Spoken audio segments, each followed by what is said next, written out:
Salut à tous et bienvenue depuis la foire de Châlons. C'est le Mac de la foire pendant 1 heure ici dans cette sublime foire de Châlons que vous savez que j'aime infiniment. Et aujourd'hui est une journée un peu particulière, on est en pleine semaine, on est jeudi, c'est le jour de la rentrée. On va en parler d'ailleurs avec tous nos participants qui ont peut-être leur petit cartable, on y reviendra tout à l'heure. Mais si je tenais à être présent à la présentation de cette émission, c'est qu'aujourd'hui justement, après avoir fait beaucoup de régions, après cette promenée, on est avec les Chalonnais, les vrais Chalonnais, les gens du coin avec qui on va pouvoir bavarder. Et vous savez à quel point, si vous me suivez depuis quelques années sur les réseaux sociaux, à la radio ou ailleurs, à quel point j'aime cette région et je suis attaché à cette région. Alors bonjour Jacques Rouchaussé, comment allez-vous Majesté? Bonjour Eric, très bien. Je suis tellement content de vous avoir sur mon plateau, parce qu'il a fallu se battre, c'est pire qu'un ministre pour avoir Jacques Rouchaussé sur un plateau. Ben, c'est vrai que j'avais proposé au ministre Le Foll de venir, mais il ne pouvait pas venir, donc je le remplace. Ah mais moi je préfère, Ça en plus vous vous êtes dérange mieux coiffé que lui. C'est vrai? Ah oui, je préfère, vraiment. Puis en ces jours de rentrée, en plus, j'aimerais bien qu'on parle de rentrée en ce jour de jeudi où il fait très beau ici à la foire de Châlons, c'est ça hein? C'est vrai qu'on a un temps superbe aujourd'hui, hein. C'est formidable. Je pense que les enfants à l'école, ils vont être bien. Ils vont bien profiter. Président des producteurs de fruits et légumes en France, mais pas que, on en reparlera tout à l'heure. Oui. Éric Lefebvre, bonjour Éric. Bonjour Eric. Alors vous êtes fromager bien sûr, mais vous êtes surtout aussi chef. Vous êtes alors et on discutait avant de commencer l'émission. Ça fait 16 ans que vous êtes vous aussi comme moi à la foire de Châlons. Ça fait 16 ans, on est arrivés ensemble. Ouais, comment vous êtes arrivé vous? Voilà, c'est une longue histoire. J'animais un restaurant sur le salon de l'agriculture pour la filière laitière. Ouais. Et les responsables des filières laitières et filières viande Champagne-Ardenne sont venus me voir, ils sont venus déjeuner. Et ils m'ont dit, est-ce qu'on peut faire un petit peu la même chose sur la foire de Châlons? J'ai dit oui tout de suite, Rémois d'origine, Ardennais le week-end. Et puis amoureux du coin. Et tout bah oui, bien sûr. Ouais. Voilà. Meilleur ouvrier de France en 2004, on aura l'occasion aussi d'en reparler parce que j'aimerais bien m'expliquer comment on devient meilleur ouvrier de France. À nos côtés, alors ben voilà, voici l'homme de la situation, le président de l'Office du tourisme de Châlons depuis au moins 10 ans que je vous connais, Jean-Marie Deroy, bonjour. Bonjour. 10 ans, c'est ça hein? 10 ans exactement, Ouais. oui. Vous êtes né ici? Je suis né ici, Ouais. de parents parisiens quand même. Ah oui, du coup vous êtes tombé dans la marmite de cette belle région. Mais Châlons, c'est ma ville, Châlons, c'est ma vie. Ouais. Et Châlons, c'est enthousiasmant, alors donc j'y reste. On va bavarder de cette Venise pétillante et vous me direz pourquoi on appelle cette ville de Châlons comme ça. Éric Massé, bonjour Éric. Eric, bonjour. Alors vous êtes, il y a beaucoup de Éric, j'aime beaucoup ce prénom, ça vous va bien ce prénom, il est chouette. Vous êtes producteur de Luzerne, président de la coopération France Déshydratation. Déjà, France Déshydratation, c'est quoi Éric? Coop de France Déshydratation, c'est le regroupement de toutes les coopératives de déshydratation de France. Ouais. 80% au Champagne-Ardenne, mais également en Bretagne, en Normandie, au sud de Paris, centre, à Orléans, jusqu'en Dordogne et dans Bourgogne. Et votre élément de base, c'est la Luzerne. C'est la Luzerne. Ouais. C'est la Qui est une Luzerne. herbe hyper intéressante qu'on peut utiliser on en reparlera tout à l'heure, hein, Oui. pour nettoyer, pour faire manger les animaux et peut-être aussi même les êtres humains dans Voilà. un temps futur, c'est ça hein? Voilà, et champion aussi de la biodiversité, qui permet aussi aux abeilles de pouvoir polliniser les luzernes et de fabriquer donc leur miel. Ah, c'est à génial, partir de luzerne. faudra me raconter tout ça. On va commencer par parler de Châlons parce que voilà, on est ici à Châlons, la fraternité, on sait ce que c'est, l'amitié aussi, et puis surtout la belle région. Alors parlez-moi du nom de Venise pétillante, ça vient d'où Jean-Marie? Eh bien, la Venise pétillante vient déjà de Venise, puisque lorsque Victor Hugo est venu à Châlons au XIXe siècle, en allant vers le Rhin, voyant tous les canaux qu'il y avait dans la ville, il a dit c'est la Venise champenoise. Victor Hugo, c'était le 19e siècle. Là, maintenant, on est au 21e siècle. Ouais, puis quand Victor Hugo il a dit un truc, on peut plus rien dire derrière de toute façon. Chalon-sur-Marne est devenu Châlons-en-Champagne. Ouais. On s'est dit, bon, il faut que ça pétille. Il faut que ça pétille. Qui, quoi? La Venise Victor Hugo, pétillante. merci Victor Hugo. Il y a combien de rivières autour de ça? Parce qu'en fait, il n'y a pas que des rivières, il y a aussi des canaux. Comment ça marche la région au Eh niveau bien, il y a des déjà irrigations la plus grande rivière de France qui est la Marne, 512 km. Et puis, comme à Châlons, elle n'est pas trop navigable dans la mesure où elle n'est pas assez profonde et qu'on a mis des embarcations un petit peu plus fortes, Ouais. on a mis un canal, fin du 18e siècle, hein, un canal latéral à la Marne qui relie donc l'Alsace. C'était déjà une préfiguration de la grande région. de la grande région. L'Alsace jusqu'à Épernay, où la Marne là devient véritablement navigable. D'accord. Et puis il y a deux rivières visibles encore aujourd'hui dans Châlons, qui sont le Meaux et le Nau. Et il y a quelques rivières qui sont maintenant souterraines parce que l'urbanisation a fait qu'il a fallu les recouvrir pour faire des voies d'accès. Ouais. Voilà. Mais il y a une partie de la vieille ville que je trouve très très belle quand on rentre dans Châlons comme ça. Elle date de quand cette ville de Châlons? Elle a été, La ville de Châlons ouais, la base de la ville de Châlons, parce qu'elle a été, je suppose, reconstruite avec le fil des siècles. Mais Oui. La base de la ville. La naissance de la ville, c'est 2020 ans à peu près. Ok. Voilà. Châlons se trouve sur la voie qui conduisait de Boulogne jusqu'à Rome. Ok. Et donc, bien évidemment, à partir du moment où il y a des passagers, il y a des commerçants. Et s'il y a des commerçants, il y a des habitations. Et Châlons est né comme ça. Et alors, ce qui est dingue, c'est que c'est une ville de commerce à la base, mais c'est pas une ville de champagne ni ce qu'elle est aujourd'hui. C'est une ville, je crois, de tannerie ou quelque chose comme ça. Oui, c'était une ville de commerce. Et comme il y avait des champs qui permettaient d'avoir du lin et autres, on a été tout le Moyen-Âge a fait que Châlons a été une ville très très riche par le tissage du lin. Et puis, alors je ne sais pas pourquoi, mais on est devenu aussi une ville de tanneurs. Ouais. Donc des abattoirs se sont installés en un endroit de la ville, le long d'une rivière. Ouais. Les tanneurs se sont installés sur la même rivière en un autre endroit de la ville. Et ça fait une circulation. Bon, et ça faisait aussi quelques odeurs. Ah oui, ça fait partie des problèmes des différentes tanneries. À quel moment cette ville devient la ville que l'on connaît aujourd'hui, c'est-à-dire, j'allais dire, un endroit de rencontre pour le commerce, pour le champagne aussi et pour cette région. On parle de la foire, là, qui est beaucoup plus âgée que les 70 ans que vous faites aujourd'hui. Alors, Châlons a été une grande ville de marché qui concurrençait les marchés champenois de Troyes. Donc nous avions les marchés de Champagne, les marchés existent encore, les foires de Champagne. Et après, il y a eu quand même, il faut le dire, le 18e siècle a eu une période un petit peu en sommeil pour la ville de Châlons dans son économie. Et le 19e siècle, mais comme dans beaucoup de villes, a fait ressurgir. Et la vigne date du 19e siècle, du moins sur Châlons. D'accord. Et ville de garnison, à partir de quel moment? On en a beaucoup parlé justement avec le départ des militaires, ce qui n'a pas été sans poser quelques problèmes. Mais ville de garnison, à quel moment? La ville de garnison, c'est sous Napoléon III. Ouais. Voilà, 1870, on va dire. Et en particulier l'extension de cette zone de garnison après la débâcle de Napoléon III qui s'est fait arrêter à Sedan. Puis voilà. D'accord. Et donc, on a dit plus jamais ça. Évidemment, à chaque fois, c'est comme ça. Plus jamais ça. Ouais. Et on recommence, mais c'est autre chose qui vient, qu'il ne faudra plus jamais ça non plus.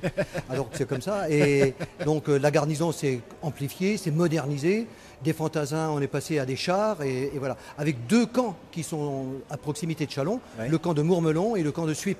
Ok. Qui perdure encore aujourd'hui, quand bien même Châlons est dépouillé de ses militaires. Je comprends. On va parler du tourisme tout à l'heure. Je voudrais juste faire un tout petit tour de table. Qu'est-ce que vous avez comme souvenir de gosses, tous là, Eric et Jacques, de cette région? Alors, Châlons-la-Ville, mais de cette région. C'était comment quand vous étiez petit, il y a à peine 10 ans, Jacques, hein, en l'occurrence. Oui, c'est vrai qu'il y a à peine 10 ans, quand j'étais petit. Merci, cher Eric. Non, mais cette ville de Châlons, ça représente quoi pour un môme ou pour un jeune homme? La ville de Châlons, ou même les autres villes de notre département, Ouais. moi, c'est des souvenirs des bois qui entouraient les villes. Ouais. Et c'est vrai qu'aujourd'hui, on n'a plus beaucoup de bois. On faisait des balades en forêt, on avait des centres aérés. On n'allait pas en colonie de vacances, on allait dans les centres aérés de nos régions. Uh-huh. Et c'était toujours pareil, le moment de convivialité quand on se retrouvait. Ouais. Le partage, Ouais, je comprends. ça c'est important. Alors aujourd'hui, c'est vrai que nos régions ont un peu changé.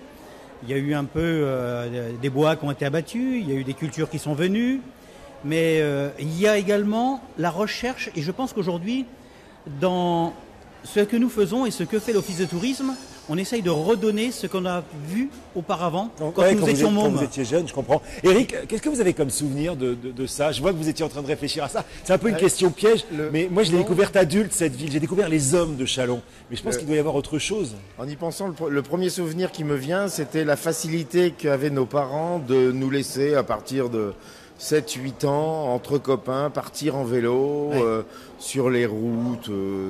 On allait n'importe où, on était complètement libre. Les jeudis, parce qu'à l'époque c'était les jeudis après-midi, vous n'avez pas connu. Vous avez vu, je me moque même pas. Maintenant, il rentre à l'école le jeudi. Le jeudi après-midi, on partait, on faisait des kilomètres et des kilomètres et il n'y avait aucun souci. Aujourd'hui, je suis pas sûr que les parents Ouais, ça le fasse, laissent des enfants de 8 ans partir en bande, en vélo, comme ça sur les routes. D'ailleurs, Jean-Marie, c'est encore un endroit de promenade. C'est ce que vous êtes en train d'essayer de retravailler avec l'Office du tourisme. Encore un endroit de promenade génial, cette région. tout à fait. Ouais. Oui.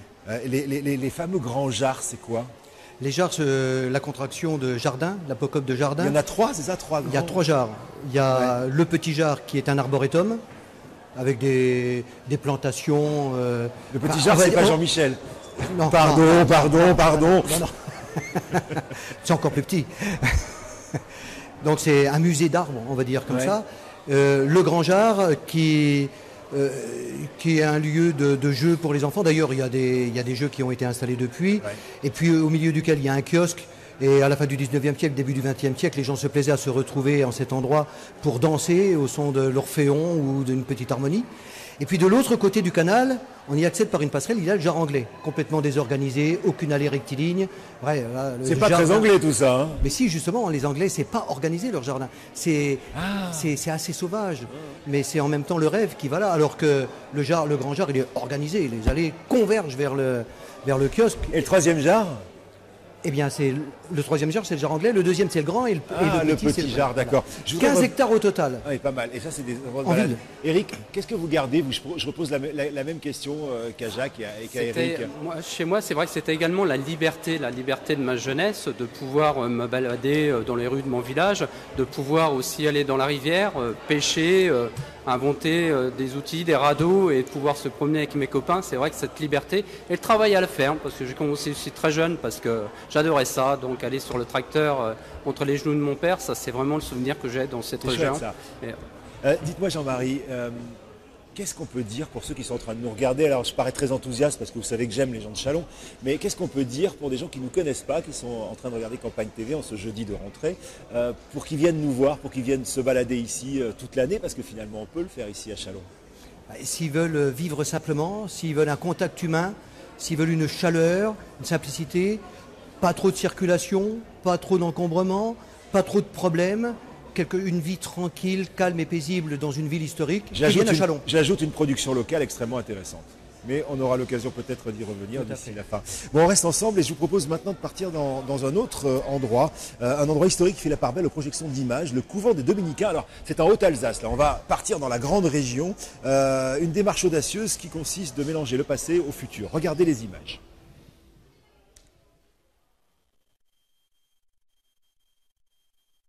Partons maintenant à la découverte d'un autre joyau classé monument historique, le couvent des Dominicains.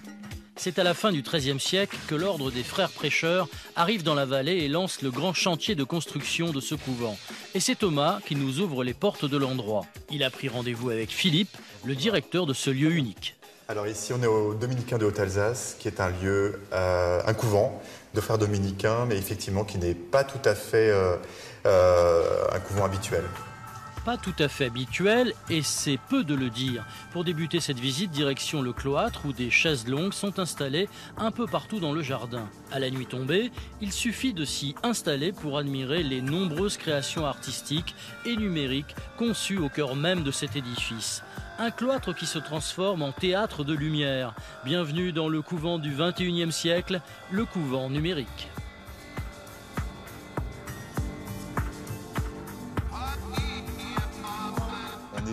Pas projeté dans l'avenir, on est vraiment dans le présent, c'est ce que je dirais. C'est-à-dire qu'en fait, c'est des technologies d'aujourd'hui avec des artistes qui ont imaginé de poursuivre en fait l'activité de création, puisque les frères dominicains en fait peignaient beaucoup, avec des représentations importantes. Et l'idée en fait, c'est vraiment d'imaginer autre chose et toujours de faire le grand écart entre le passé et aujourd'hui. Un grand écart qui a de quoi impressionner lorsqu'on ne s'y attend pas. Après le cloître, direction maintenant l'église.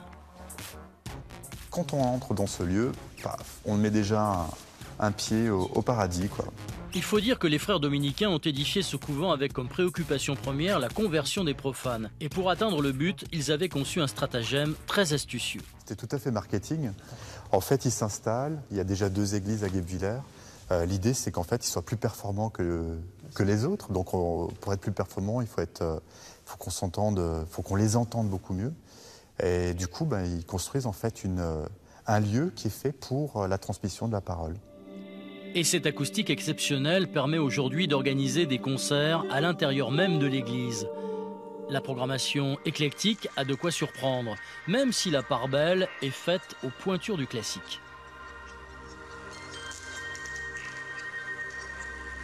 On a invité de très très grands noms ici aux Dominicains, comme Richter, Rostropovitch, Michelangeli qui a fait un concert aussi mémorable, et puis des orchestres. C'est aussi un lieu dans lequel de grands orchestres sont passés ici, comme l'Orchestre de Paris, comme l'orchestre de Berlin. Tous les lieux, tous les espaces du couvent servent aujourd'hui de support à des créations diverses et variées. Sur les murs de la sacristie, on peut admirer une installation de mapping vidéo. Et dans la chapelle, relookée aux tendances années 70, on peut entendre résonner le son d'un vieux jukebox. Alors pour moi, le jukebox, c'est vraiment un outil d'écoute musicale tout à fait cher à mon cœur. Parce que c'est déjà très nostalgique. Puis aussi, en fait, on y mettait des looks qu'on ne verrait plus aujourd'hui. C'est vrai que celui-là est tout à fait particulier, tout à fait original avec toutes ces couleurs. Et puis, il y a surtout quelque chose de convivial. On choisit le morceau qu'on va faire écouter à tout le monde.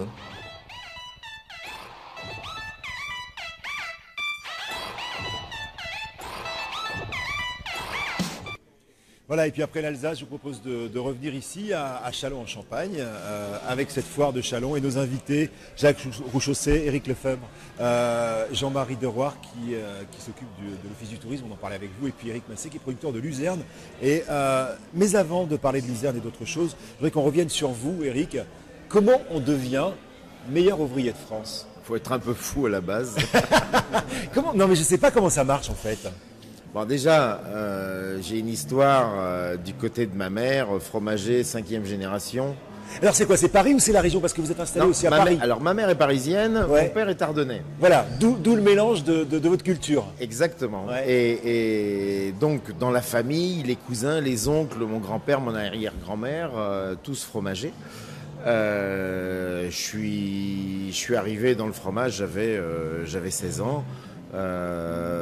Ça m'a pas forcément plu. Très honnêtement, est-ce qu'on a le choix? Oui, j'ai eu le choix Ouais, parce vraiment. que j'avais des parents fantastiques qui m'ont laissé partir sur les routes de France pendant quelques années. Donc j'ai fait un autre parcours, tailleur de pierre en restauration Mais monument non. historique. Ouais. C'est génial. Voilà, avec un parcours chez les compagnons. Et puis un jour, en fin de chantier, mon père me dit rends-moi service, il me manque du personnel, prends la camionnette, va chercher des fromages. Et j'ai pris la camionnette, j'ai dit d'accord papa, 15 jours et puis après je repars et je suis jamais reparti. Alors, non, mais ce qui est intéressant, c'est de savoir ce qui vous a séduit. Ce qui m'a séduit, c'est que j'ai découvert donc à 23 ans, quand je suis revenu, j'ai découvert que derrière un comptoir, ce n'était pas qu'un métier où on avait un comptoir, on prenait un produit, 4 francs 50, merci madame, au revoir madame, puis terminé. Non, il y avait, avant le produit, il y avait des hommes, des femmes qui traient les vaches, les chèvres, les brebis, qui fabriquent les fromages. Il y a des histoires de complicité, il y a des relations fortes entre les producteurs et nous. Après, je veux dire, ils nous envoient leurs fromages, on les affine et on les vend au meilleur moment. Quand le client vient, on peut parler des connaissances qu'on a avec ces différents producteurs. Et puis redonner les bonnes choses des régions. Vous êtes en train de me dire que fromager, c'est pas un vendeur de fromage, c'est bien autre chose. Ah, D'abord, est-ce que vous pour moi, fabriquez... c'est plus que ça. Oui, vous fabriquez des fromages ou... Ah non, je fabrique pas. Vous êtes quoi, comme un onologue en fait, qui irait choisir ses vins et qui les proposerait C'est à peu près ça. On a un panel de producteurs avec qui on travaille toute l'année. Et avec qui on a des relations régulières sur les qualités, les fromages qui coulent un peu trop, qui coulent pas assez, Ouais. enfin voilà, on entretient le discours sans arrêt. Et puis à nous après de les amener dans nos caves et de les amener au meilleur moment de maturité pour que le client puisse déguster. Parce que globalement, vous achetez les fromages... Et je les affine après. Alors, il faut que m'expliquer, je ne sais pas ce que c'est ça. Alors, les affiner. Alors, vous recevez un fromage de chèvre qui a 4 jours ou 5 jours de fabrication, D'accord. qui est tout blanc, frais de sel, on appelle ça, donc juste salé. Ouais. Et ensuite, selon sa grosseur, vous l'emmenez à 2 semaines, à 3 semaines, à 1 mois, à 3 mois, pourquoi pas, en affinage. En fait, ce que j'aime bien... On ne fait pas ça sur les comtés. Excusez-moi, je vous coupe. Non, mais non. On ne fait pas ça sur les comtés ou les roqueforts. Là, c'est d'autres relations que l'on a avec nos producteurs parce que les comtés, les roqueforts, pour ne citer que ceux-là, doivent être affinés sur place. Pour affiner un bon comté, il faut qu'on soit dans l'atmosphère du Jura, que dans la cave, il y ait 10 000 meules, qui est une ambiance très Ça particulière. fait du bruit si elle démarre Et- toutes les meules. Et pour le Roquefort, pareil, et d'autres produits encore. Ouais. On affine principalement les fromages de chèvre et on termine les affinages des croûtes fleuries et des croûtes lavées. Alors les croûtes fleuries, Merci. en termes barbares, Merci, Eric. Merci, Eric. Voilà, ce sont tous les fromages à fleurs blanches, le camembert pour le plus Ok. connu, le brie de Meaux, on va en reparler tout Qui à l'heure, n'est pas fait à mots. qui n'est pas fait à Meaux, ou très peu, très peu. Excuse-moi, Jean-François. Le brie de Melun, le coulommiers, etc. Et puis les croûtes lavées, c'est tous les fromages que vous avez en croûte orange, type Münster, puisque maintenant nous sommes dans le Grand Est, la Champagne-Ardenne a racheté l'Alsace. Non, ça fallait pas le dire. Arrêtez, on va se faire sortir. Vous allez avoir des ennuis, Eric. Le Münster, Ouais. pour ne citer que celui-là dans le Grand Est, ou encore le Langre, et En voir. fait, votre job consiste à collecter des informations en faisant le tour de France quasiment tout le temps, ou Ah en oui, discutant avec les Bon, producteurs. Les je choses pense comme que ça. pour faire un bon fromager, il faut bien sûr avoir un bon palais et aimer le fromage, mais il faut avoir de très bonnes connaissances en histoire et en géographie. Bah, c'est pour ça que je disais œnologue, parce qu'en fait, on est un peu dans la même gamme de métiers quand même. On est dans la même gamme de métiers, oui, Ouais. on peut le considérer.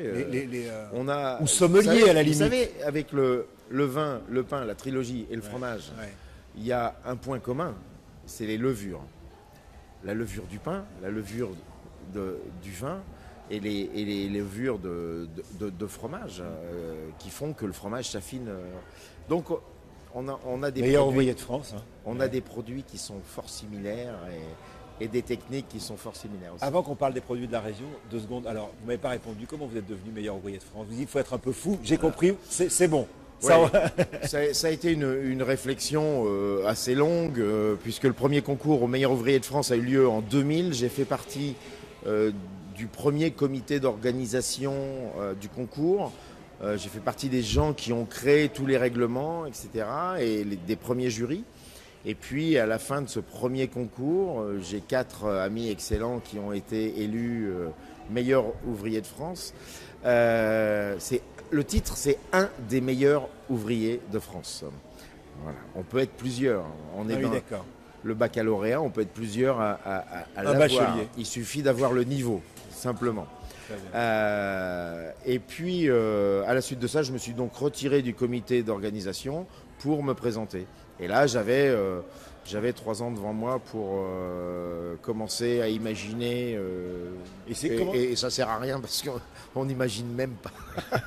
Et vous l'avez eu, bravo. Est-ce que vous voulez bien me parler des fromages qui sont devant vous et surtout des fromages de la région ici?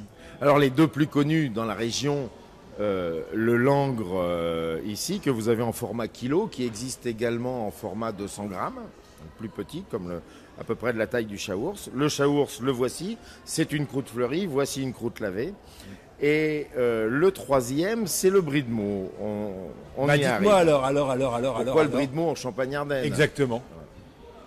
En fait, la tradition de fabrication du brie de Meaux, c'était toute la vallée de la Marne, et on remontait jusque dans la Meuse également. Aujourd'hui, les brie de Meaux sont toujours fabriqués dans la Meuse. On en fabrique à Réval, on en fabrique à Triconville. Il y a d'autres fabricants jusqu'en Seine-et-Marne qui fabriquent du brie de Meaux. Et le brie de Meaux ne doit son nom qu'au lieu où il était vendu. Le marché au fromage était à Meaux. Et les affineurs parisiens venaient jusque Meaux pour acheter leur fromage qui suivait le cours du... Vous parlez à un gars qui a été fait chevalier du brie de Val-de-Marne. Meaux il y a de ça quelques années. Je vous jure que c'est vrai, en plus, c'était rigolo. Ça reste un bon souvenir. Alors hier, d'ailleurs. nous étions mercredi, nous avons eu le plaisir d'accueillir la confrérie du brie Du de Brie de Meaux. Meaux sur notre stand Avec leurs beaux ici à la costumes. foire Voilà. de Chalon. D'ailleurs, en parlant de stand, vous avez un restaurant. Alors ça, c'est depuis 16 ans. Un je restaurant le disais sur en la ouverture. foire, oui, c'est une aventure rigolo. un peu particulière, c'est une parenthèse dans ma vie de toute l'année, où là je suis fromager pur, et puis Chalon, donc c'est cette aventure qui a dû démarrer il y a 16 ans, avec les filières laitières et les filières viande Champagne-Ardenne. La filière laitière m'a Les fruits et déjà, légumes, vous leur il y a parlez 16 pas, ans, hein. Si, mais Pas de provocation. la filière laitière m'a déjà demandé, il y a 16 ans, de faire sur la foire de Chalon un plateau du Grand Est. nous étions précurseurs. Exactement. Merci d'être avec nous, Eric. On reste Voilà. ensemble, évidemment. Je taquinais notre ami Jacques Ruchaussé. Et Jacques, qu'est-ce que c'est? Vous en voulez? On a déjà goûté, hein, Eric. Ah oui, mais vous êtes des gourmands, c'est pour ça. Mais oui. Ben, c'est une soupe de melon. C'est super bon. Très Non, je la simple. montre à la caméra. Très simple. C'est- Melon avec de la menthe. Voilà. Voilà. Ce qui- C'est rafraîchissant, c'est bien. Vas-y, je t'en prie. C'est simple à faire. Faut pas se compliquer la vie. Quand on veut cuisiner du légume, on ne se complique pas la vie. On prend le légume dans sa plus stricte simplicité et on le cuisine comme ça. Et c'est ça qu'il faut redonner envie au niveau du consommateur de pouvoir faire ça. Ouais. Parce que c'est pas compliqué. On met quoi? On met 5 minutes à faire ça, Eric. 5 minutes à faire ce petit En breuvage. même temps, je mets 15 secondes à le manger tellement c'est bon. Tu sais ça. Ouais, mais c'est pour ça, mais on en a fait encore, on en a en stock, donc il n'y a pas de souci. Et on mélange également des herbes aromatiques avec le fruit, avec le melon, Ouais. pour avoir cette texture. Bon, servi Super bon. bien frais, je peux vous assurer que Super avec cette chaleur qu'on a sur la foire de Chalon, ça passe très bien. Tout à l'heure, on a fait un tour de table. Eric Massé nous disait un truc très joli qui se rappelait, étant enfant, être sur les genoux dans le tracteur avec son père. Eric disait, moi, on est fromager de père en fils depuis des générations. Je ne sais pas pour vous d'ailleurs, la famille faisait quoi, vous, Jean-Marie? Je sais pas. Ma famille faisait. Ouais, votre famille. Alors mon père était musicien. Ah. Il avait fait le conservatoire de Paris et c'est au hasard de concert qu'il est venu en province et qu'il a découvert ma mère. Et la région. Ils se sont regardés, ils se sont plu et puis voilà, et ils sont restés. Jacques, en ce qui vous concerne, c'est des maraîchers de père en fils. Je sais que votre fils a repris l'exploitation Mon familiale. fils a repris l'exploitation. Ouais. C'est maintenant lui le gérant de l'exploitation. Ouais. L'exploitation, elle date de 1870. Ouais. Donc, C'était quoi à l'origine d'ailleurs? Vous faisiez quoi? Polyculture? on faisait du maraîchage. On faisait du maraîchage Alors, à Épernay même. Jacques, expliquez-moi, Oui. pardon. On se tutoie dans la vraie vie et je vais déraper. Jacques, dites-moi, c'est quoi exactement le maraîchage? Maraîcher, producteur de légumes. D'accord. Donc producteur de légumes, à notre panel, on a une multitude de légumes. C'est-à-dire qu'on a une diversification dans la culture. Ça va de la salade, concombre, tomates, choux, céleri, poireaux, enfin bref. On a 35 légumes qu'on peut faire. Nous, à notre gamme, nous en avons déjà 17. Vous avez combien d'hectares, Jacques? 7 hectares. Je sais Et pas, puis, quoi, si c'est de la beaucoup, pas culture, beaucoup. bon, on a de la culture également sous serre. Ouais. Voilà. Mais c'est formidable. Et c'est vrai que quand on se replonge un petit peu dans le passé, quand on pense à la création de ces entreprises, le labeur qui était là au début, qui était quand même assez difficile, délicat. Et c'est peut-être pour ça qu'au début, j'ai pas fait tout de suite maraîcher. J'ai fait une petite escapade dans l'armée de l'air. Donc, mais je suis revenu aux sources, je suis revenu à la terre. Pourquoi? Parce que j'aime cette terre. Et cette terre, il y a une communication à faire pour que demain, on ait encore plus de jeunes qui puissent Il s'installer. y a un truc intéressant dans ce que vous dites, et d'ailleurs on y reviendra aussi avec Eric Massé, parce que c'est le futur qu'a Eric devant lui, probablement. Et vous, en plus d'être le président des producteurs de fruits et légumes en France, on y reviendra tout à l'heure, vous avez une autre casquette qui est d'être à la tête du CTIFL. Qu'est-ce que c'est que le CTIFL? Ah, c'est vrai. Le sigle, quand on dit ça, on dit mais qu'est-ce que c'est que Ça fout les jetons! Oui, mais non. Je vous rassure tout de suite. Centre technique d'expérimentation des fruits et légumes. C'est-à-dire qu'on s'occupe de tout ce qui est l'expérimentation, l'innovation, la recherche, le développement dans les fruits et légumes. Mais ça veut dire qu'on n'est plus dans le potager ou dans l'exploitation de votre grand-père ou de votre arrière-grand-père. Aujourd'hui, on est carrément dans le futur. C'est pas un métier d'ancien, le métier de maraîcher. Non. Alors, on amène également une résolution vers le futur avec notre centre technique d'expérimentation. Parce que c'est ça qui est important. On a des centres qui sont situés sur l'ensemble du territoire français, où on va faire de la recherche variétale. Mais au-delà de la recherche variétale, voir également le comportement des plantes, voir comment on peut évoluer demain, dans le machinisme aussi. Vous savez, c'est une chose très importante. Dans la modernisation de nos entreprises, dans tout ce qui peut être innovant, les drones, etc. Enfin, les drones? Ben oui, les drones. On utilise les drones dans l'agriculture. Et on utilise les drones dans l'agriculture. Ah bon? Pour le repérage au niveau des parcelles, la détection également par rapport à certaines parcelles qui peuvent être en manque d'irrigation. Mais ça veut dire dans quoi, la ça veut dire- technologie nouvelle. Jacques, est-ce que ça veut dire que le nouvel agriculteur, c'est quelque part un ingénieur Ah oui. Oui, c'est comme ça que ça fonctionne. Alors, je peux Eric- vous Eric assurer hoche la tête, que oui. aujourd'hui, nous sommes des techniciens de la nature, des ingénieurs de la nature. C'est pas le fait de dire on va semer, on va planter, on va regarder. Non, on suit la culture jusqu'au bout. On observe. Déjà, c'est une première chose. Nous sommes, alors je vais peut-être employer un mot qui peut peut-être déranger, mais des docteurs pour suivre la plante, l'évolution de la plante, la soigner quand il faut la soigner, voir son évolution. Ça sert à quoi, par exemple, de faire des expérimentations, justement, pour savoir quelle plante on met dans quelle région? Comment ça marche? Ben, vous voyez, par rapport aujourd'hui avec la climatologie, avec la nature des sols, Ouais. un produit ne peut pas correspondre à chaque sol.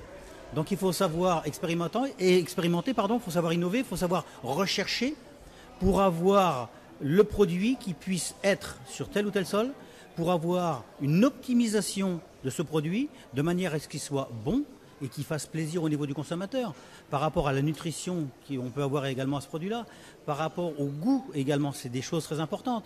Aujourd'hui, dans la recherche, quand vous voyez nos serres, que nous avons les serres modernes, alors on décrit souvent la culture hors sol, que ce n'est pas une culture. Si, parce qu'aujourd'hui, on est capable de maîtriser ce que l'on peut faire avec un pied de tomate, un pied de concombre, un pied d'aubergine, l'apport qu'on peut donner. J'allais dire un pied de cochon. Un pied de cochon, oui, Pardon. voilà. Mais vous avez raison, comme ça détend un peu. L'apport que l'on peut faire au point de vue de la nutrition de chaque plante est calibré, est pesé. On ne va pas avoir de l'excès, au contraire. Et on va regarder quel est le besoin de la plante. On y va vraiment, on n'y va pas à tâtons, on y va parce que nous sommes des techniciens de l'agriculture. Moi qui me pose beaucoup de questions parce que j'y connais pas grand-chose, je me dis agriculture bio, agriculture raisonnée. C'est quoi l'avenir, Jacques? Qu'est-ce qu'il faut qu'on fasse? Eh bien, je pense que sur les Là, je m'adresse pour le coup au président des producteurs de légumes de France. Alors, les deux types de cultures que vous avez cités, il y a l'agriculture biologique et l'agriculture raisonnée. Ouais. C'est deux types et deux itinéraires différents, mais ça doit être deux itinéraires complémentaires. Et aujourd'hui, j'aimerais qu'on arrête d'opposer ces deux types d'agriculture, parce que c'est un choix sociétal, et ça, c'est très important. Le bio a fait progresser l'agriculture, le raisonné fait progresser l'agriculture, et c'est ensemble qu'on doit bâtir l'avenir. Parce que demain, si on est tous bio, je suis désolé, on ne pourra pas nourrir la planète. Donc, soyons optimistes et regardons comment on peut arriver aujourd'hui, avec nos deux types, raisonné et bio, à nourrir et à contenter le consommateur. Je parle au président désormais, président des producteurs de légumes de France. En ce sens, vous êtes mon idole, vous le savez. C'est quoi vos fonctions en fait? Vous représentez tous les producteurs de légumes de France. On représente l'ensemble des producteurs de légumes de France. Ouais. Dans les producteurs de légumes de France, alors vous avez des spécificités. Combien vous êtes? Combien il y a? 32 000 exploitations, 200 000 emplois directs. C'est énorme. Ouais. 5,4 milliards au point de vue de la balance commerciale. C'est gros. C'est gros. Alors, et pour une petite surface, parce qu'on représente 1% de la surface agricole utile. Ça veut dire quoi, ça? La surface agricole utile, bon, c'est l'ensemble du territoire qui fait nous, on fait 240 000 hectares. Et donc, c'est 1%. Vous voyez, donc, c'est pas un grand territoire, la culture maraîchère. Mais c'est important. Et aujourd'hui, on doit aller encore beaucoup plus loin. Il faut savoir qu'on n'est pas autosuffisant au point de vue de nos exploitations. C'est-à-dire qu'on ne produit pas assez pour nourrir la population française. Oui, et là, il y a également aussi un appel à lancer. Parce qu'aujourd'hui, vous avez plus d'importations. Et donc ça, c'est quand même grave. C'est plutôt une histoire de commerce, genre on fait des promos, des choses comme ça. Non. Aujourd'hui, il faut réinstaller des jeunes. Il faut réinstaller des jeunes ou des moins jeunes. Est-ce qu'on gagne bien sa vie quand on commence, Jacques? Est-ce que c'est pas un peu un métier difficile? Mais chaque métier est difficile. Ouais. Vous avez toujours des difficultés dans chaque métier. Ouais. Ce qu'il faut faire, c'est aimer son métier. Quand on aime son métier, on aime la terre, on a une passion. Et cette passion, il faut savoir la transmettre. Si on sait la transmettre à nos enfants, ou même à des gens qui nous regardent et qui voudraient se dire ben demain je voudrais être maraîcher. Mais c'est sûr qu'il y a un suivi à faire, il y a des études à faire, mais comme dans tout métier, mais il y a une passion qui est là. Nourrir le peuple.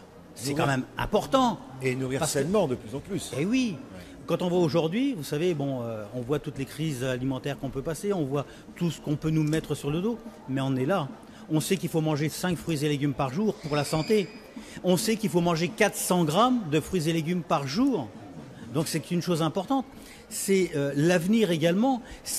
D'un autre côté, eh bien, alors, je n'ai pas le droit de dire ça non plus parce que je ne suis pas docteur, mais c'est une nécessité de pouvoir manger des légumes parce que c'est un apport nutritionnel qui est important pour l'humain. Quels sont les grands combats à mener pour vous, Jacques, aujourd'hui? Les grands combats, je pense qu'aujourd'hui, il faut qu'on retravaille sur plusieurs choses. Alors, on a parlé tout à l'heure, et je vais employer ce mot que j'aime pas employer. Vous savez, aujourd'hui, on dit « Ah, c'est bourré de pesticides ». Il faut qu'on travaille dessus. Il faut qu'on puisse avoir des produits de substitution qui viennent combattre ces pesticides, mais de manière à pouvoir nous produire. Parce que si on supprime des molécules, on supprime beaucoup de choses. Et l'harmonisation européenne, ça c'est aussi une chose dans laquelle je me bats. Aujourd'hui, arrêtons d'être les premiers de la classe en France. Si on veut être les premiers de la classe, messieurs les politiques, donnez-nous les moyens d'être les premiers de la classe. Jacques Rochessé avec nous ici en direct depuis la foire de Châlons. Tout à l'heure, on va parler d'avenir et je pèse mes mots. On va parler de luzerne et d'avenir, peut-être pour la nutrition en France. Pour l'instant, je voudrais qu'on parte voir quelques belles mirabelles de la région. Dans le petit village de Vigneulles, vous croiserez un homme incontournable. Non seulement il est le maire de la commune, mais Philippe Daniel est l'un des producteurs de mirabelles les plus charismatiques de la région. Sa recette, une passion intacte et communicative. La mirabelle de Lorraine, lorsqu'on la plante en dehors de son terroir, elle n'aura plus du tout la saveur qu'on le rencontre sur le terroir lorrain. C'est la particularité de notre fruit, c'est ce qui en fait toute sa valeur de toute façon. D'ailleurs, lorsque des Lorrains partent dans une autre région avec un mirabellier dans leur valise, souvent ils viennent rechercher les mirabelles en Lorraine parce que dès qu'ils sont plantés ailleurs, ça ne fait plus du tout la même mirabelle. C'est vraiment adapté à notre territoire. Dans les années 60, la mirabelle a bien failli disparaître des paysages lorrains. Elle doit sa survie à une poignée d'hommes qui ont redonné vie au verger. Un nouveau souffle auquel Philippe Daniel a largement contribué. Ces pionniers peuvent se vanter d'avoir initié une culture qui compte aujourd'hui 1500 hectares d'arbres plantés. Des arbres dans lesquels il faut vite grimper dès que le fruit est mûr. La mirabelle de Lorraine, ça reste certainement un des fruits qu'on appelle vraiment de saison. C'est, allez, 3 semaines, 4 semaines maximum. Et après, il faut attendre un an avant de le retrouver frais sur le marché. Donc, il faut en profiter quand il est là, quoi. Voilà, faut pas attendre. Alors, bien sûr, on peut le consommer après en produits transformés, en confiture, en tarte, en fruits surgelés. Mais si on veut le consommer frais, voilà, c'est pendant la saison, au mois d'août. Un peu plus tard cette année, au mois de septembre. Mais en général, c'est tout le courant du mois d'août jusqu'au 15 septembre. C'est vraiment ce qu'on appelle un fruit de saison.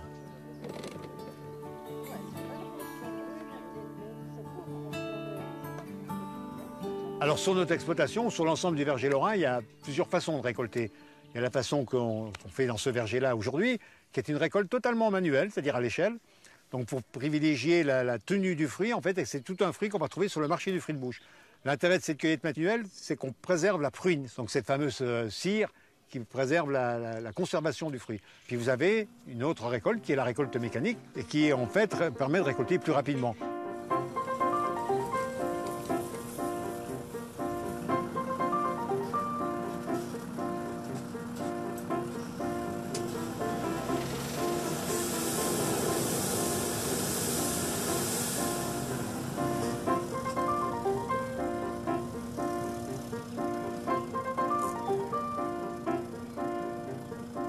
Évidemment, s'il fallait récolter la totalité de nos vergers en récolte manuelle, on ne trouverait de toute façon pas assez de saisonniers pour le faire.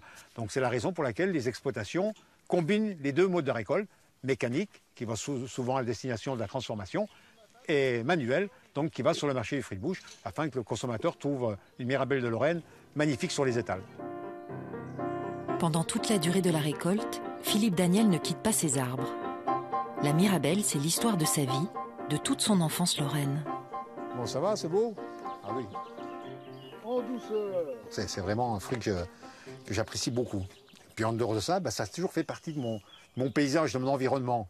Donc oui, je suis très attaché à la mirabelle, le fruit, mais aussi au verger. À ce que ça représente sur le territoire, c'est quelque chose qui compte beaucoup pour moi, oui. C'est pas uniquement parce que mes parents ont fait de la mirabelle que je fais de la mirabelle, c'est parce que je l'aime bien, la mirabelle. Et cette mirabelle est exactement la même que celle que son grand-père récoltait avant lui. Les Lorrains n'ont jamais cherché à créer de nouvelles espèces. Alors la particularité de notre mirabelle de Lorraine, c'est qu'elle met 7 ans avant de produire. La première production. Mais en réalité, il faut quasiment 10 ans pour avoir une vraie récolte. Donc évidemment, quand vous allez voir le banquier, il vous prêtera difficilement l'argent pour installer votre verger et attendre 10 ans les premiers résultats. Donc souvent, c'est associé à une autre production. Chez moi, par exemple, c'est l'élevage de moutons. Venez, venez les filles. Là, là.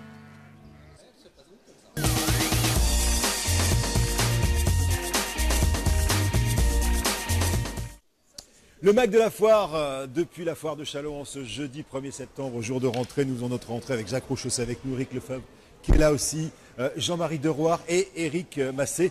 La Mirabelle, ça parle à quelqu'un ou ça parle à tout le monde, hein? La Mirabelle, les fruits, ça parle à tout le monde, c'est sûr et certain, quoi. Voilà, la Bon, Mirabelle de la on région. a également chez nous au niveau des centres techniques pour améliorer également cette Mirabelle, pour faire que cette Mirabelle soit de plus en plus, je dirais, gustative, attrayante. Mais c'est formidable. C'est vraiment quelque chose de notre terroir, ça, la Mirabelle. Éric, qu'est-ce qu'on associe à de très bons fruits avec les fromages, notamment les fromages du coin? On parle de Mirabelle, Ouais. un maroilles. Ah ouais? Ah ouais, c'est magnifique. D'accord. Et on Maroilles- boit quoi avec maroilles du et blanc, du Mirabelle, rouge, c'est un du très champagne? bel accord. Pardon? On boit quoi avec du blanc, du rouge, du champagne? Avec un maroilles, moi j'ai tendance à boire une bière, mais... Très bien. Je vous fais confiance. Éric, j'aimerais qu'on parle de votre métier. D'abord parce que votre métier est passionnant, que c'est un métier qui fait vivre, que c'est un métier d'avenir, et c'est peut-être un métier qui va faire vivre des hommes et des femmes. Mais pour l'instant, parlons de la luzerne, car c'est votre matière première. La luzerne, c'est quoi? C'est une herbe? C'est une légumineuse, c'est une herbe, oui. On faisait du foin de luzerne. La luzerne déshydratée est arrivée il y a une cinquantaine d'années dans notre région. C'est quoi la technique en fait? La technique, c'est de ramasser la luzerne sur plusieurs coupes, hein. Vous imaginez une usine au milieu des champs avec un terroir de 1000 à 2000 hectares autour. Oui. Vous commencez fin avril, début mai, à commencer à faucher la luzerne, vous la récoltez et 40 jours après, vous vous retrouvez au point de départ et vous recommencez la deuxième coupe. Ah bon? Et ça, vous faites 4 fois comme ça. 4 fois tout au long de l'année, donc de fin avril, début mai, jusqu'à fin septembre, octobre. Est-ce qu'il faut replanter tous les ans? Non. Généralement, on sème la luzerne après une orge d'hiver, un escourgeant, donc au mois de juillet, et après, elle reste en place pendant au moins 3 ans. Vous vouliez dire quelque chose, Jean-Marie? Oui, non, mais 2-3 ans, oui. 2-3 ans. Ah, 2-3 oui. ans. 2-3 ans, d'accord. Alors, vous, c'était l'exploitation familiale qui faisait de la luzerne ou c'est vous qui avez décidé de vous y mettre? La luzerne, donc je vous le disais, elle est arrivée il y a 50 ans sur des sols très pauvres. La luzerne a contribué à enrichir naturellement les sols champenois qui de nature étaient assez pauvres. Donc il y a toujours eu de la luzerne. Mon père a commencé à faire de la luzerne donc il y a une cinquantaine d'années sur nos sols. Ouais. Et il y a un truc aussi, c'est qu'a priori ça nettoie des mauvaises herbes. Enfin, c'est une herbe hyper positive, la luzerne. C'est une herbe hyper positive. Tout à l'heure, on parlait un peu d'agriculture biologique. Ouais. Un agriculture bio dans la région a la chance de pouvoir implanter de la luzerne et de pouvoir justement éliminer les mauvaises herbes grâce à la luzerne. Quand on peut avoir des graminées résistantes et même certains produits n'arrivent pas à bout. On met 2-3 années de luzerne, on a réglé le problème. Alors, à la base, la luzerne, c'est l'alimentation des animaux. À la base, c'est surtout l'alimentation des animaux, surtout pour sa richesse en protéines. D'accord. Alors, expliquez-moi, on parlera de celle-ci en dernier, je la garde par devers moi comme on dit, mais expliquez-moi ce que sont ces 3 bols que vous avez devant vous. Je vais commencer par celui-là. Ouais. Ça, c'est de la luzerne qui est à peu près à 17 de protéines. Sur les 40 jours que je vous parlais tout à l'heure, il faut savoir que sur les 40 jours, on ne produit pas toujours la même luzerne. Quand on va commencer fin avril, on a plutôt une luzerne qui est à peu près à 25% de protéines. Okay. Quand on arrive sur la fin, on va plutôt arriver sur du 16-17 de protéines. Suivant notre marché, que ce soit pour de la vache laitière, que ce soit pour de la brebis, que ce soit pour des moutons ou que ce soit pour du lapin, ce n'est pas toujours le même taux de protéines que l'éleveur recherche. Et nous, on est capable de lui produire ou des granulés ou de la fibre, comme c'est ici. On est capable d'avoir plus de 40 produits à partir d'une plante comme la luzerne. En fait, cette luzerne-là, on est parti de l'herbe. On est parti d'une légumineuse, d'une herbe, oui. Vous l'avez faite sécher? On l'a fait sécher, on la déshydrate. On retire l'eau pour pouvoir garantir sa qualité et pouvoir garantir sa longévité. Et comment ça se fait qu'elle devient des petits tubes comme ça? C'est les machines qui font ça? On la passe dans une presse. On la passe dans une presse. D'accord, ça sent en effet l'herbe. Et celle-ci, à 17, elle va servir à quoi? Marcher lapin et marcher des vaches allaitantes. Très bien. Ah oui, parce qu'il faut de la protéine pour, il faut de la protéine. Pour des vaches. C'est un concurrent du soja. Très bien. Donc on n'a pas besoin d'importer du soja. Ensuite, il y en a une autre à côté qui est un peu plus vert foncé. Alors, quelle est-elle celle-ci? Celle-ci, c'est vraiment la luzerne très très riche en protéines. C'est un extrait concentré de luzerne. Ouais, okay. Là, c'est pas du tout le même process industriel. Vous prenez la luzerne, vous la pressez, vous en sortez un jus. Ce jus, vous retirez l'eau et vous avez ce produit-là qui est d'abord de la poudre et après repassé dans les presses. C'est un produit qui est riche en protéines et en oméga 3. Et ça sert à quoi? On s'en sert pour quoi? On s'en sert. Alors, il y a deux logiques. C'est où, par exemple, pour le marché de la volaille, pour le jaune d'œuf. pour avoir une plus belle couleur de jaune d'œuf. C'est malin. C'est du colorant Protéines. naturel. Le marché de la crevette également, ou certains bon poissons. Oui, oui, le marché de la crevette, des poissons aussi, pour arriver à donner une couleur naturelle à ces poissons, crevettes, oui. Et tout à vous fait. vendez à qui? Vous vendez en France massivement? Vous vendez à l'international? On a 40 à 50%, c'est la France, c'est notre marché. Ensuite, c'est plutôt un marché européen, sur les 40-50% restants. Et on exporte aussi dans des pays comme l'Arabie Saoudite ou les les Émirats Arabes Unis qui recherchent beaucoup de luzerne. Parce qu'ils n'ont plus le droit de retirer de l'eau. Ils n'ont plus le droit d'irriguer parce que aujourd'hui, il faut savoir qu'ils vont à des kilomètres pour chercher l'eau, ce qu'on appelle l'eau fossilisée. Et les chefs d'État de ces pays-là ont décidé d'arrêter l'eau de l'irrigation pour les cultures. Donc c'était essentiellement de la luzerne et du maïs. D'accord. Et préfèrent privilégier cette eau pour la consommation humaine. Donc nous, c'est un marché qui s'ouvre devant nous. Est-ce que c'est une production régionale, la luzerne, ou est-ce qu'on en trouve partout en France pour le coup? De la luzerne déshydratée, 80% en Champagne-Ardenne. La luzerne déshydratée en France, c'est 70 000 hectares. Mais la luzerne en France, c'est 350 000 hectares. Oui. Ça veut dire que derrière ça, c'est tous les agriculteurs éleveurs qui produisent eux-mêmes leur foin de luzerne. J'aimerais. Est-ce que ça c'est du foin de luzerne justement? Ça, ça ressemble. Oui, vraiment. Alors, ça, c'est on va dire le concurrent. On peut pas le fumer. Hein, on peut essayer de le fumer, mais j'ai jamais essayé. Ça se fume pas. Je vous dis, ça ne se fume pas. Ça ne se fume pas. C'est une blague. Ça ne se fume pas, Jacques. On repart de la même plante et à ce moment-là, on fait des brins-longs. Les ruminants, avant, allaient souvent dans le pré justement, ce qui leur permet d'avoir de l'herbe et de pouvoir ruminer. Ouais. Une vache qui reste plus à l'étable pour pouvoir ruminer, ou elle mange de la paille, mais c'est pas très riche comme produit. Par contre, il y a une dizaine d'années maintenant, commencé à produire ce produit-là. Ce sont des balles de luzerne qu'on appelle rumiluse.